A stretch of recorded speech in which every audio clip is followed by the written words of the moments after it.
आराम से अपने शरीर की अवस्था और उसकी आवश्यकता अनुसार योग का अभ्यास। तो आप आंख बंद करो, आंखें बंद करके कपालभाति प्राणायाम करते जाइए और निरंतरता से करते हुए आंखें बंद रखिए, बंद। ध्यान टिकाइए अपने इस अभ्यास के ऊपर। ध्यान मुद्रा में या वायु मुद्रा में हाथ रख लेना। ध्यान मुद्रा में अंगूठे और तर्जनी के अग्रभाग को स्पर्श करके बाकी 3 शेष 3 उंगलियों को सीधा रखते हैं, और वायु मुद्रा में तर्जनी उंगली को मोड़ करके अंगुष्ठ के मूल में लगा करके बाकी 3 उंगलियों को सीधा रखते हैं। अंगूठा भी सीधा ही रहता है, बस दबाने का प्रयास करता है तर्जनी उंगली को। आप करते जाइए कपालभाति प्राणायाम इसी तरह से निरंतरता से लयबद्ध होकर के कीजिए जरा।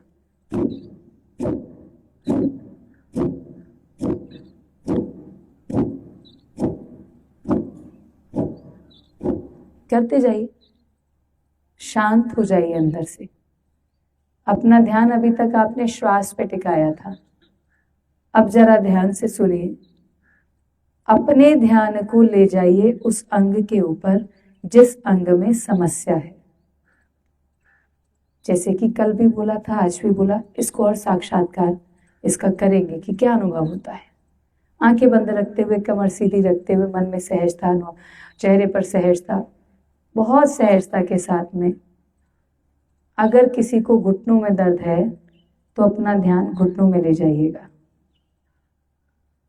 और घुटनों पे ही टिका के रखिएगा। किसी को एड़ियों में दर्द रहता है तो ध्यान एड़ियों की तरफ ले जाइए और वहीं ध्यान टिका लीजिए। किसी को वेरिकोज वेन्स की समस्या है तो ध्यान को अपनी पिंडलियों में टिका लीजिए और लगा के रखिए, हटाइएगा मत। करते जाइए कपालभाति और ध्यान वहीं टिकाइए जहां समस्या है। जिनको भी जोड़ों में दर्द रहता है वे लोग अपने जोड़ों के ऊपर, किसी भी एक जोड़ के ऊपर ध्यान लगा लीजिए। जिनको लीवर की समस्या है वो लीवर पे, शरीर के दाएं भाग में फेफड़ों के नीचे है लीवर, वहां ध्यान लगा लीजिए। छाती में ये 2 फेफड़े हैं, जिनको भी अस्थमा या किसी भी प्रकार की एलर्जी है वे लोग अपना ध्यान इन फेफड़ों के अंदर टिका लीजिए। इन दोनों ही फेफड़ों के बीच में हृदय है। जिन्हें हृदय संबंधित विकार हैं वे अपना ध्यान हृदय में टिका लीजिए। इस हृदय के नीचे पेट है, जिसका पाचन ठीक से नहीं हो पा रहा वे अपने पेट पर ध्यान टिका लीजिए। जिनको भी अपचन के अलावा गैस की, एसिडिटी की समस्या रहती है, कब्जी की समस्या रहती है, तो वे अपना ध्यान पेट के नीचे अवस्थित आंतों पे टिका लीजिए, पेट में या नाभि में टिका लीजिए। जिनको भी पाइल्स, फिशर्स, फिस्टुला की समस्या है वे लोग अपना ध्यान मल द्वार पर लगा लीजिए। जहां समस्या है वहीं लगा लीजिए। महसूस नहीं करना है, उसको देखना है क्या समस्या है, दृष्टा भाव से देखना है। स्वयं उसको अनुभूत नहीं करना, स्वयं को आत्मा मानकर इस शरीर को देखना है और वहीं ध्यान लगा के रखना है।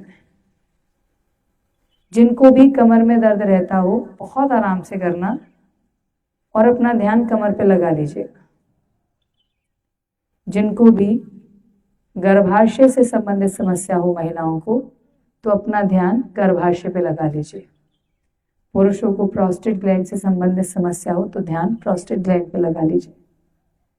ऐसे ही किसी को किडनी में स्टोन हो या किडनी का केराटिनिन लेवल बढ़ा है तो ध्यान किडनी में लगा लीजिए। ये दोनों कमर की साइड में और हमारी फेफड़ों के नीचे पीछे की साइड में होती है, थोड़ी सी कमर वाली साइड में। ऐसे ही जिनको थायराइड हो वो ध्यान लगा लीजिए अपने गले में और आपको लगाते लगाते ध्यान अपनी थायराइड ग्रंथि अनुभूत हो जाएगी कि कहाँ है। टॉन्सिल्स की समस्या हो तो टॉन्सिल्स में ध्यान लगा लीजिए गले के अंदर। किसी को पायरिया हो या दाढ़ जाड़ की समस्या है तो वहीं ध्यान टिका लीजिए अपना। किसी को अपनी आंखों की रोशनी ठीक करनी हो तो ध्यान आंखों पे, और जिनको कान ठीक करने हो तो ध्यान कान पे। साइनस की समस्या है तो नाक के साइड में साइनस, उन पे लगा लो। पर आंखें बंद करके निरंतरता से कपालभाति प्राणायाम करते जाइए। ध्यान भी लगा लिया, समस्या को देख भी रहे हैं और इसके साथ अब चिंतन भी करना है। जरा विचार कीजिए, मुझे भगवान ने ये शरीर दिया है जो अपार सामर्थ्यों से युक्त है। ये रोग तो कुछ ही दिनों का मेहमान है, लग गया किसी लापरवाही या जानकारी के अभाव से। पर जरा चिंतन कीजिए और महसूस कीजिए स्वयं में कि मेरा संकल्प बड़ा है कि ये रोग बड़ा है, मेरा अभ्यास बड़ा है कि ये समस्या बड़ी है, मेरा पुरुषार्थ बड़ा है या ये दर्द बड़ा है, ये दुख बड़ा है। खुद ही चिंतन कीजिए, आपका सामर्थ्य अधिक है या इस रोग का सामर्थ्य अधिक है? आपके पास तो पूरा शरीर है, इस रोग के पास शरीर का कुछ अंश है। ये शरीर हमारा है, परमात्मा ने हमें दिया है। और महसूस कीजिए कि इस परमात्मा ने शरीर के साथ अपार सामर्थ्य भी दिया है। इस शरीर के अंदर स्वतः ठीक होने का एक सामर्थ्य है, बस उसी को जागृत करिए। कपालभाति प्राणायाम के अभ्यास के साथ ये चिंतन करते जाइए कि शरीर के अंदर ये जो भी रोग है ये अब ठीक हो रहा है, मैं इसको स्वयं ठीक कर रहा हूं, मैं ठीक कर रही हूं इस रोग को। और देखो, महसूस करो कि विजय भी प्राप्त हो रही है। अब ये शरीर में नहीं टिकेगा, अब ये आपको परेशान नहीं कर पाएगा, क्योंकि आप जागरूक हो चुके हो।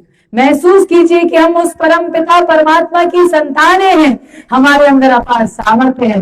और मात्र इतना ही नहीं, इस रोग के साथ में ये भी महसूस कर लीजिए, अगर मन से कोई मन की अवस्था ऐसी है जिस अवस्था में हम विचलित हैं, कोई नुकसान हो गया, कुछ व्यापार में घाटा हो गया, या घर में कुछ ऐसा नुकसान हो गया जिससे पीड़ा हो रही है, या कोई संबंध विच्छेद हो गया जो कष्ट पहुंचा रहा है, या मोह की ही बातें कुछ हृदय में लगी हुई हैं जो रात को नींद भी नहीं आने देती, तो बस उसको भी महसूस कर लीजिए कि ये भगवान की कृपा बड़ी कि ये समस्या बड़ी। हम इंद्रो न पराजिज्ञ, मैं इंद्र हूं, मैं पराजित होने वाला नहीं हूं, मैं उस परम पिता परमात्मा की संतान हूं। मैं इस दुख के आगे घुटने नहीं टेक सकता, मैं निराश नहीं हो सकता, मैं हताश नहीं हो सकता। ये जीवन दुख में और कष्टों में जीने के लिए नहीं है। करते जाइए, बस इस बात को महसूस कीजिए, अंदर अनुभव कीजिए और स्वतः अपने आप को बाहर निकाल लीजिए सब प्रकार के दुखों से, कष्टों से। और कोई नहीं निकाल सकता, परमात्मा का साथ भी उसको मिलेगा जो खुद के साथ तैयार खड़ा होगा। परमात्मा तो प्रत्येक क्षण हमारे साथ में है, वो हमसे दूर नहीं है, परंतु पात्रता तो हमें तैयार करनी होगी। हे नाथ, हे नारायण, मैं तुम्हें कभी भूलूं नहीं। ना जाने कितने जन्म जन्मांतरों से प्रभु भटका हूं, आपसे दूर रहा हूं प्रभु, अब मुझे अपनी शरण में ले लीजिए। मैं ना इन शारीरिक दुखों में फंसना चाहता हूं, ना इन मानसिक दुखों में फंसना चाहता हूं प्रभु, मुझे इनसे बाहर निकाल लीजिए प्रभु। मैंने बड़ी कोशिश की, ये अहंकार है कि छूटता नहीं है। हे प्रभु, बस आपकी ही शरण, आपका ही सहारा है, आप ही आशा हो, इसको बाहर निकाल दीजिए। बड़ा पुरुषार्थ किया प्रभु, ये गुस्सा है, ये क्रोध है जो चढ़ चढ़ करके वापस लौट करके आता है प्रभु, मैं और इसमें बर्बाद नहीं होना चाहता, मुझे अपने शरण में ले लीजिए। बहुत प्रयास करता हूं प्रभु, किसी की खुशी को देख करके, किसी को देख करके मन में द्वेष का भाव न जागे, पर ना जाने ये कहां कहां से लौट करके वापस आता है। बस प्रभु, बहुत हो गई ये कमजोरियां, अब उन कमजोरियों में मुझे नहीं जीना। इसी भाव के साथ में प्राणायाम करते जाइए, कपालभाति प्राणायाम करते जाइए। प्रभु, मैं लोभ से, लालचों से मुक्त होना चाहता हूं। मेरी आत्मा जानती है कि जब जब मैंने गलत किया है तब तब मैं अंदर से पीड़ित हुआ हूं। मेरी आत्मा को घाव लगे हैं प्रभु, मैं उन घावों से बाहर निकलना चाहता हूं। मुझे इस लोभ से, इस लालच से बाहर निकाल दो प्रभु, मुझे अपनी शरण में ले लो प्रभु। प्रत्येक क्षण हमारे साथ में है, परंतु प्रार्थना भी तो हमारी सही होनी चाहिए। उस सही प्रार्थना को अनुभव करते हुए कपालभाति प्राणायाम सिर्फ प्राणायाम नहीं, इस ध्यान में अवस्थित होते हुए कि हे प्रभु, हे नाथ, हे नारायण, मैं तुम्हें कभी भूलूं नहीं। इस भाव चेतना के साथ में कपालभाति प्राणायाम निरंतरता से करते जाएं और महसूस करते जाएं कि जैसे नया सा जन्म हो रहा है। और ये आज ही नहीं, ये रोज महसूस करना है कि मैं स्वयं से बेहतर बनता जा रहा हूं, बेहतर बनती जा रही हूं। उस कमजोर क्षण को अगर दूर करना है, वो कमजोर क्षण जो हमें गुस्सा दिला देता है, जो हमारे मुंह से अपशब्द निकलवा देता है, वो कमजोर क्षण जो हमारे अंदर लोभ और लालच को प्रभावित करके हमें हमसे गलत काम करवा लेता है, वो कमजोर क्षण जो हमें अहंकार में पहुंचा देता है, वो कमजोर क्षण अब नहीं आएगा। अगर हम प्रभु की शरणागति में रहेंगे तो नहीं आएगा। उस क्षण में हम विजय प्राप्त कर पाएंगे, क्योंकि हम हृदय में जानते हैं आत्मा सबका पवित्र है, गलत कोई नहीं करना चाहता, पर वो कमजोरियां हैं जो हावी हो जाती हैं। आइए उन कमजोरियों को बाहर निकालें निरंतरता से कपालभाति प्राणायाम करते हुए।